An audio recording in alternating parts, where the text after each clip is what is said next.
Fala aí, pessoal, vamos seguir com o nosso SPED aqui. Agora a gente vai trabalhar a EFD, EFD, Escrituração Fiscal Digital, que é a escrituração fiscal do ICMS e do IPI. Bom, quando a gente pensa em SPED, a gente precisa ter ciência, né, que ele compreende diversos módulos, diversas escriturações. Então nós temos a ECF, a escrituração contábil fiscal, que é do imposto de renda. Nós temos o módulo dos documentos eletrônicos, né, nota fiscal eletrônica, nota fiscal consumidor, CTE, DANF, etc.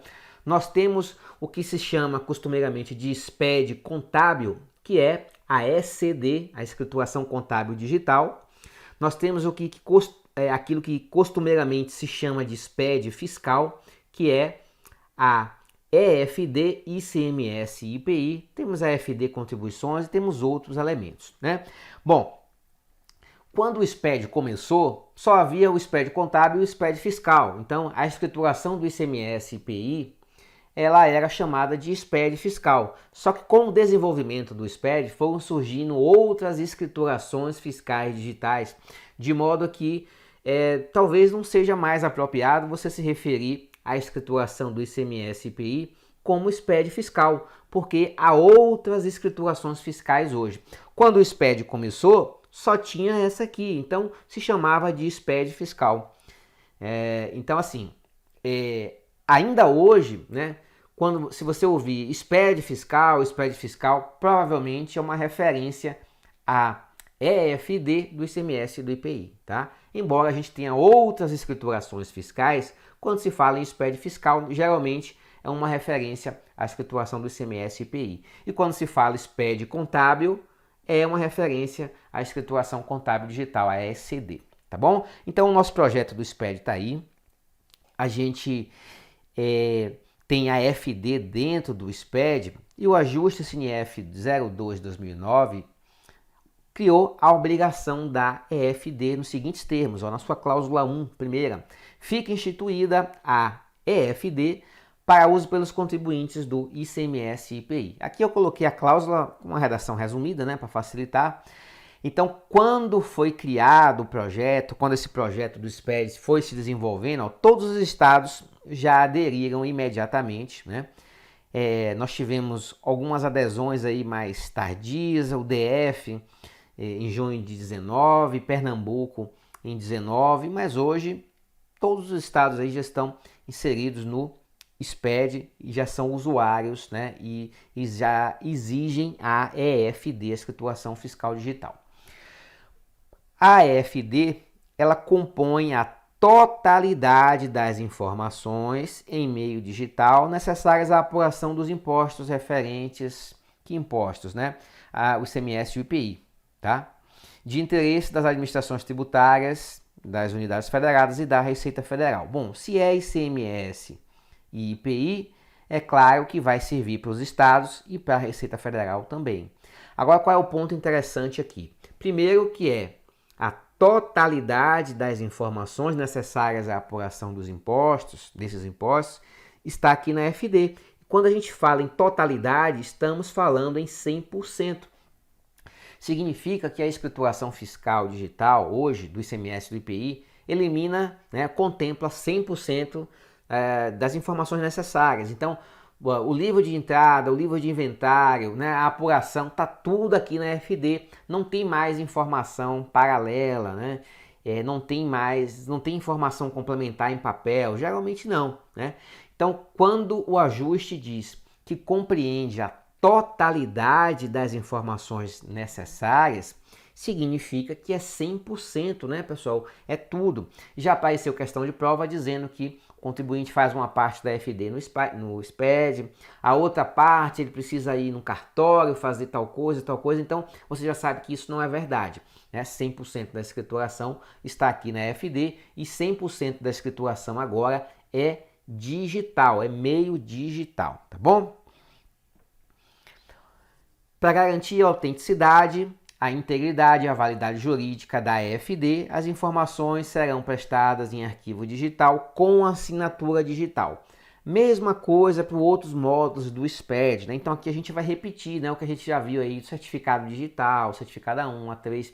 Então, a EFD precisa também da assinatura digital do contribuinte ou seu representante legal, né? Aqueles certificados A1 e certificados A3, né? O certificado CNPJ, para que a gente tenha a autenticidade comprovada, a integridade e a validade, né?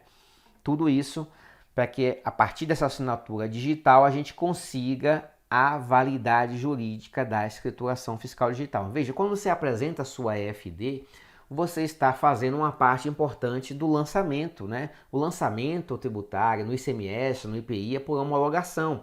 Cabe ao contribuinte antecipar as informações, prestar todas as informações, o fisco vem para homologar.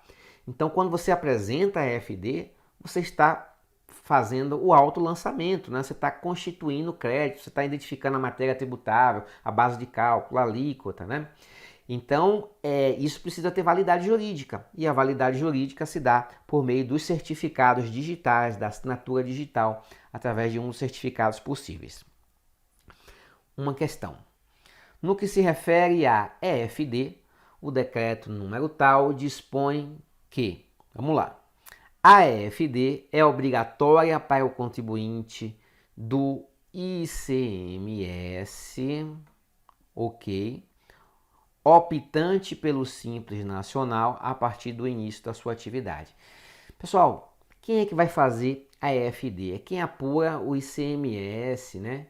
E o IPI na sistemática tradicional, confrontando débitos e créditos do imposto. O contribuinte do Simples Nacional, ele vai fazer a sua declaração do Simples Nacional, né? O Simples Nacional é um sistema facilitado que reúne vários tributos em um só, né? Em uma apuração só. Então, quem é Simples Nacional não apura ICMS na forma tradicional, não apura IPI na forma tradicional, não apura PIS/COFINS na forma não cumulativa, né? Então, o Simples é um condomínio de tributos, uma única apuração, um percentualzinho multiplicado pelo faturamento e você paga tudo de uma vez só. Consequentemente, quem é Simples Nacional não precisa apurar o imposto de renda de forma específica, não precisa apurar o ICMS de forma específica, não precisa apurar IPI de forma específica, não precisa apurar PIS/COFINS de forma específica, enfim, né? Então, Simples Nacional não exige a EFD. Logo, falso, né? Falso aqui. Mais uma assertiva. No que se refere à EFD, vamos lá marcar verdadeiro ou falso aqui. A EFD compõe-se de grande parte das informações impressas e encadernadas necessárias e suficientes à apuração do ICMS e do IPI, bem como de outras do interesse do contribuinte. Vamos lá. A EFD compreende grande parte das informações? Não. A EFD compreende 100% das informações necessárias. A EFD é uma sistemática digital, portanto, não há que se falar em impressão, em encadernação, né? Então, temos muitos erros aí. A EFD compreende a totalidade das informações necessárias à apuração dos impostos, né? Sistemática digital. Então, todos os livros estão dentro desse módulo que é a EFD e na sua forma digital. Consequentemente, resposta falso aqui para essa assertiva também. Mais duas assertivas aqui, ó, sobre a EFD. O contribuinte deve utilizar a EFD para efetuar a escrituração do livro de entradas, livro de registro de saídas, livro registro da apuração do ICMS, dentre outros. Perfeito, né, pessoal? O que é que a gente tem lá na escrituração? A totalidade das informações necessárias para apurar o ICMS e o IPI. Então, livro de entrada, livro de saída, registro de apuração do ICMS, o registro de apuração do IPI, o livro de controle do crédito do ICMS do ativo permanente, o CIAP, está tudo lá dentro da EFD, tá? Então, ó, é verdadeiro aqui. A próxima, as informações devem ser prestadas em arquivo digital, certo? Com assinatura do contribuinte, certo? Ou seu representante legal, claro. Autenticada em cartório, olha só, pessoal, né? Não faz sentido você fazer um documento digital e ter que ir no cartório, ter que imprimir e levar em cartório, né? Então já ficou errado aqui, ó.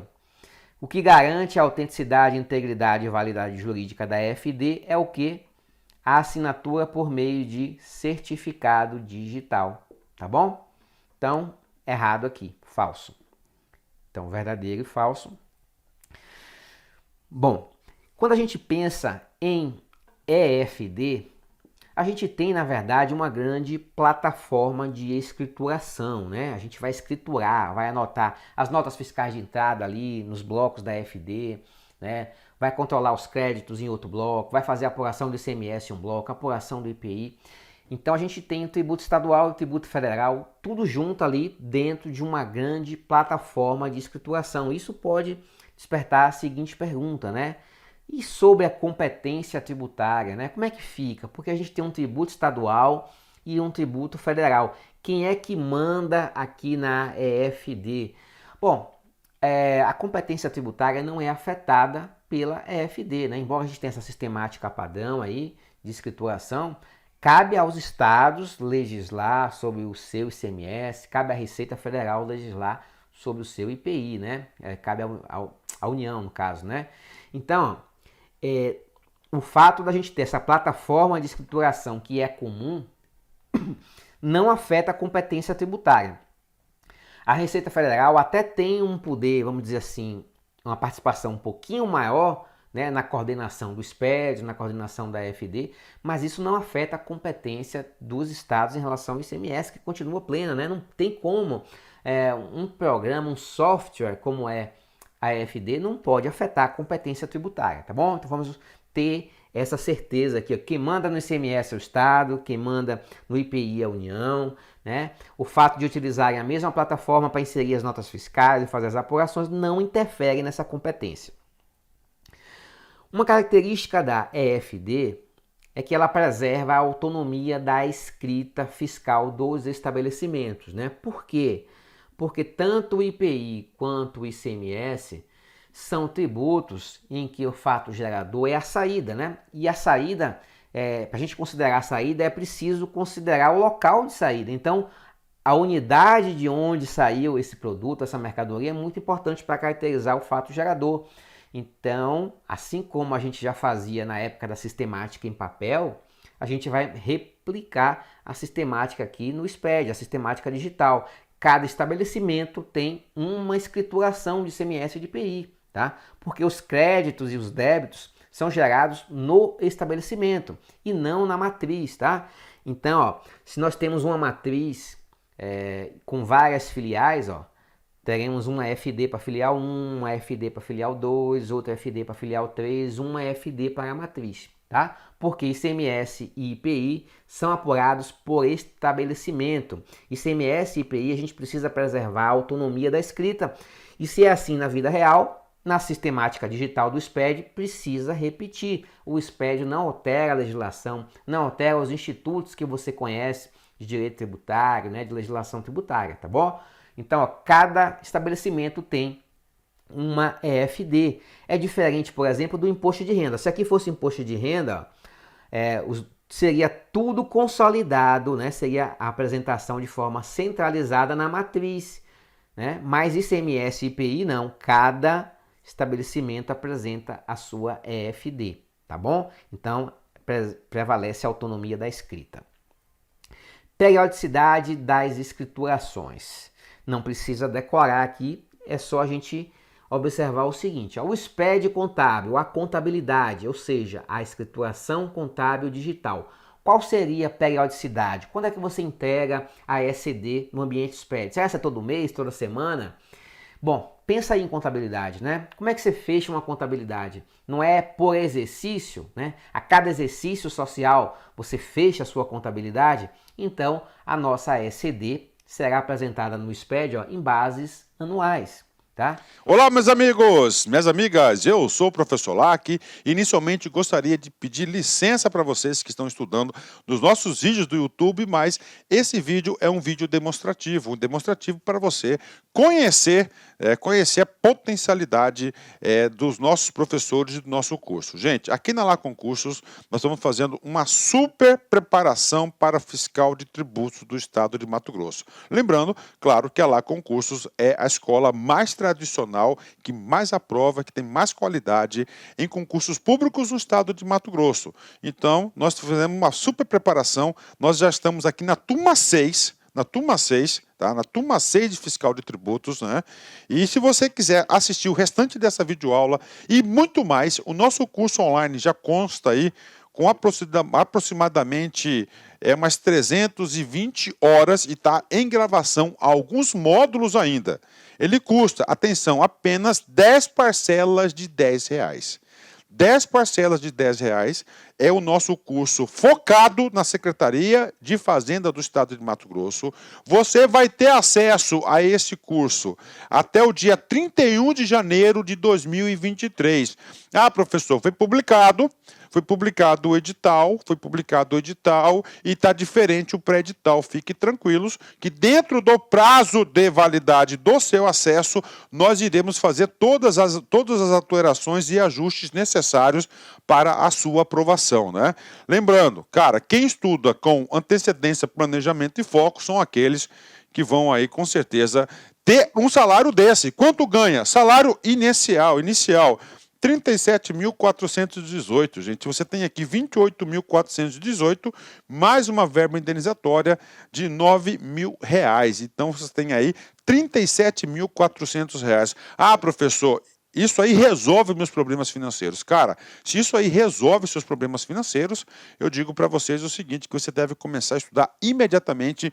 Eu peço um voto de confiança, venha estudar aqui na Lá Concursos, que eu tenho certeza que você não vai se arrepender. Detalhe, clica aqui, fala lá com os nossos atendentes. Nós temos aí uma política de descontos aí, principalmente para ex-alunos, e a gente sempre está lançando promoções que vão ajudar no seu investimento. Meus amigos, minhas amigas, conto com vocês, espero vocês aqui na Lá Concurso. Forte abraço, fique com Deus.